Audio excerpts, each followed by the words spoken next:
नमस्कार दोस्तों, स्वागत है आपका गोल्डन आयुर्वेदा यूट्यूब चैनल पर। आज ये वीडियो नंबर 5 है आयुर्वेद परिचय एवं संस्कृत का। तो आज का टॉपिक है आयुर्वेद का प्रयोजन। तो सबसे पहले हम ये जानेंगे कि प्रयोजन शब्द का क्या अर्थ होता है।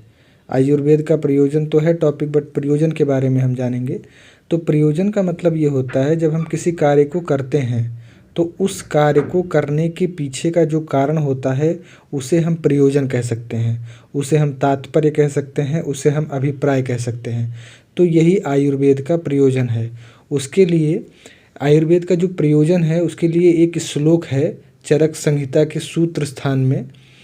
तो ये जो श्लोक है वो है प्रयोजनम चास्य आयुर्वेदस्य स्वास्थ्यस्य स्वास्थ्य रक्षणम आतुरस्य विकार प्रशमनम च।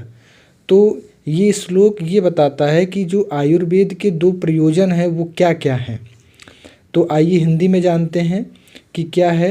आयुर्वेद के चिकित्सा शास्त्र के दो मुख्य प्रयोजन निम्नवत हैं जो कि यहाँ पे दिए गए हैं।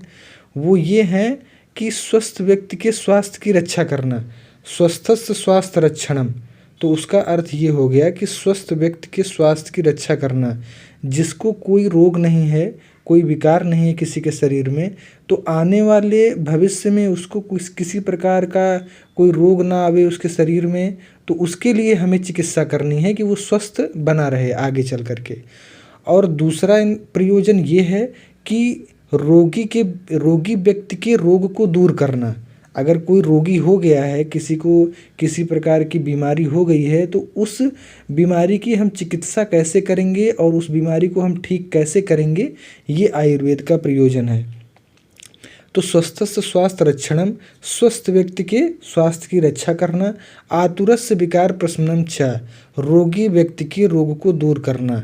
ये दो हमारे प्रयोजन हैं।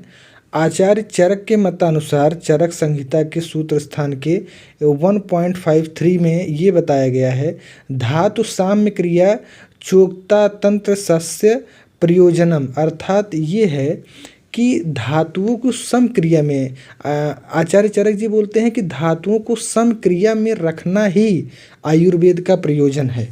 ठीक है, धातु साम्य क्रिया, धातुओं को सम्य क्रम में रखना, साम्यावस्था में रखना शरीर में, यही आयुर्वेद का प्रयोजन है। तो हम लोगों ने ये जाना कि स्वस्थ व्यक्ति के स्वास्थ्य की रक्षा करना नंबर 1, दूसरा रोगी व्यक्ति के रोग को दूर करना, ये हमारे दो प्रयोजन हैं आयुर्वेद के। और आचार्य चरक के मतानुसार शरीर में धातुओं को साम्यावस्था में रखना, ये जो है प्रयोजन है आयुर्वेद का।